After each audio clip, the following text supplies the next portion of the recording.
रहे हैं N9 TV world N9 TV world में आप सभी लोगों का स्वागत है। आज मैं मौजूद हूँ जो सांता क्रूज वेस्ट में जुहू कब्रिस्तान पर। आज मोहम्मद रफ़ी साहब की 45वीं बरसी है। बरसी पर दुनिया के कोने कोने से लोग यहाँ पर जमा है श्रद्धांजलि देने के लिए। बने रहिए मेरे साथ, देखिए सिर्फ हकीकत आमने सामने। इस तरीके से आज मोहम्मद रफ़ी साहब की बरसी है, इस पर आप क्या बोलना चाहेंगे 45 बरसी को? मैं सारे लोगों को धन्यवाद देना चाहता हूं। और हमारे मोहम्मद रफ़ी साहब आज 45वां वर्षी है। लोग जो है दूर दूर से आते हैं, हर धर्म के लोग आते हैं। मैं ये देख के बहुत खुश हूं कि ताकि हर साल यही मजमा जुटता है।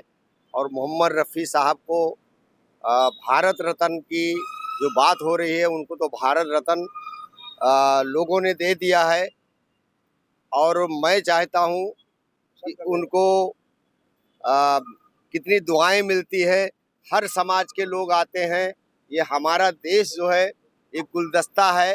लोग अपनी अपनी तरीके से दुआएं मांगते हैं। और मैं देख रहा हूँ यहाँ पे लोग जो है बड़ी उनकी बरसी धूमधाम से मनाते हैं। मैं अपनी तरफ से और लोगों की तरफ से धन्यवाद देता हूँ आपके चैनल को। और दुआ करता हूँ कि ऐसे उनकी पूरी दुनिया में उनका याद होता है। यही नहीं, पूरी दुनिया में उनके जो गाने हैं वो गुनगुनाते रहते हैं। जब देखो, मैं तो उस उनके गाने में मैं नहीं गा सकता हूँ। अभी क्या बोले बरसी पर जो है, आप क्या बोलना चाहेंगे? साहब आज 45वें वर्ष जो है, अब तो कोई कहते हैं वो घर पे चले गए, अब तो कहते रफ़ी साहब जिंदा है हमारे दिलों में, हमारे जान में और दुनिया की आंखें में, हर भारत के देशों में, हर भारत के वैसे में। हम कला केंद्र से जुड़े हुए हैं। मैं 20 साल से आया हूँ। आप कहाँ से आए? हम राजकोट से आए हैं, सौराष्ट्र गुजरात का हमारा राजकोट से आया है। तो कबल कबल कली केंद्र से हम जुड़े हुए हैं। आज हमको अफसोस है कि हमारा कपिल साहब नहीं है, उसका कोई गुजर गया है तो इसलिए नहीं आया है। उसको हमको बहुत दुख है। फिर भी हम उसे दुआ करते हैं उसके लिए और हमारे लिए, रफ़ी साहब के लिए जन्नत में जावे, उसके दूर जावे और हमें उनकी दुआ हम पे लग जावे। मुझको मेरे बाद जमाना ढूंढेगा। आप सर कहाँ से आए? मैं गुजरात राजकोट से आया हूँ। तो क्या बोलना चाहेंगे इस बरसी पे जो दौर पे आप पहुंचे हैं श्रद्धांजलि देने के लिए? मैं क्या बोलना आपके चाहते हैं न्यूज़ चैनल के माध्यम से सरकार को ये रिक्वेस्ट कर रहा हूँ कि रफ़ी साहब भारत रत्न अवार्ड के काबिल है, उनको भारत रत्न अवार्ड मिलना चाहिए। कपिल साहब इतने टाइम से कोशिश करे, पूरे सब आशिकों की, रफ़ी साहब के सभी आशिकों की ये तमन्ना है, ये ख्वाहिश है, ये डिमांड है सरकार से कि भारत रत्न अवार्ड से नवाजा जाए। हाँ सर, आप कहाँ से आए जी? सर मैं कुलाबा से आता हूँ और पिछले 8-10 साल से आता हूँ मैं यहाँ पे, और कपिल कला केंद्र से जुड़ा हुआ हूँ। आज उनकी कमी तो खल रही है यहाँ पे, क्योंकि आज वो नहीं है यहाँ पे, उनका कोई गुजर गया है तो वे गांव में है। तो हम इसी संस्था को साथ में चला रहे हैं। तो मैं यही कहना चाहता हूँ कि भारत सरकार को रफ़ी साहब को भारत रत्न से नवाजा जाना चाहिए और वे भारत रत्न के काबिल इंसान हैं। क्या बोलना चाहेंगे बेटा बरसी पे? रफ़ी साहब को भारत रत्न मिलना चाहिए, ये मेरी दुआ है। क्या बोलना चाहेंगे आप जी? रफ़ी साहब को भारत रत्न अवार्ड मिलना चाहिए। कहाँ से आए सर आप? गुजरात राजकोट। आप क्या बोलना चाहेंगे सर? आपको मिलना ही चाहिए, वो हकदार है उसका, वो भारत रत्न मिलना ही चाहिए। कहाँ से आए सर आप? गुजरात राजकोट से आए। हाँ सर बोलिए, आप कहाँ से मैं आए? भी गुजरात राजकोट से आया हूँ। रफ़ी साहब का एक नगमा है, खुदा भी आसमां से जब जमी पर देखता होगा, मेरे महबूब को किसने बनाया वो सोचता होगा।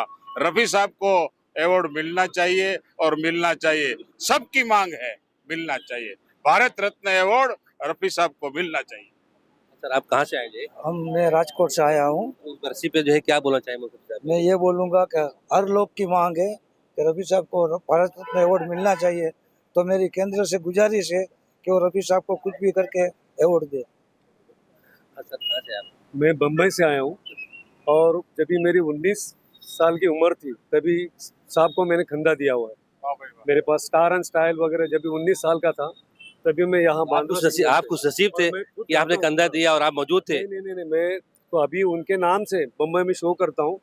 हर साल में यहाँ माथा टेकने के लिए मैं आता हूँ और रफ़ी एक याद एक नगमा, ये टाइटल से मैं शो करता हूँ बम्बई में। मैं बीएमसी ऑफिसर हूँ, कमिश्नर तक पहुँचा हूँ, मगर उसके बाद में रिटायर होने के बाद में पूरी तरह ये मैं शो साहब के लिए करता हूँ और साहब को गुरु ने भगवान के जैसा मानता हूँ। बहुत बड़ी बात है। साहब को जो भारत रत्न का जो पुरस्कार मिलना चाहिए वो ज़रूरी है। और अभी अपन जैसे रफ़ी साहब के जो जितने भी फैन है वो सब बम्बई, सब पूरे भारतवर्ष से जोर दे रहे हैं और साहब को एक ना एक दिन मिलना ही है। देखिए दोस्तों कि ये बीएमसी ऑफिसर है और बीएमसी ऑफिसर से जो है कमिश्नर तक पहुंचे और रिटायर हुए, और उनकी चाहत, उनकी लगन, इनका जो है मोहब्बत आप देख रहे हैं दोस्तों किस तरह से बयां कर रहे हैं। और दूसरा इनका जो गाना जो है, दिल का सुना सांस तराना ढूंढेगा, मुझको मेरे बाद जमाना ढूंढेगा, बस इतना ही चाहता हूँ। सर कहाँ से आप ये?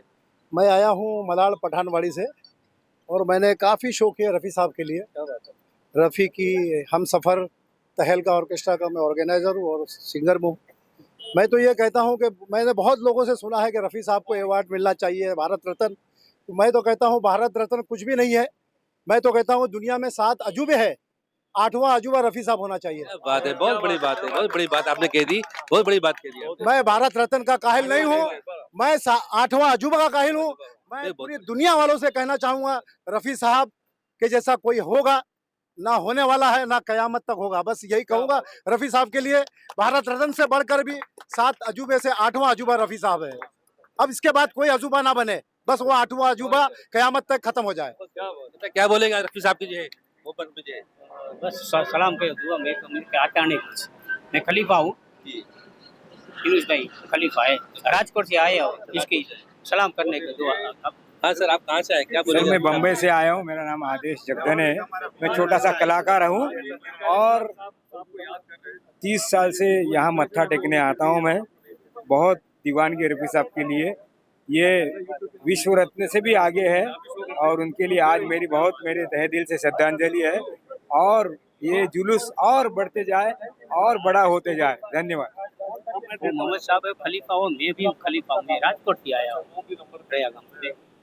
तो देखा दोस्तों आप लोगों ने जो है जिस तरीके से यहाँ पे दुनिया के कोने कोने से लोग जमा हुए हैं मोहम्मद रफ़ी साहब के दीवाने और चाहने वाले।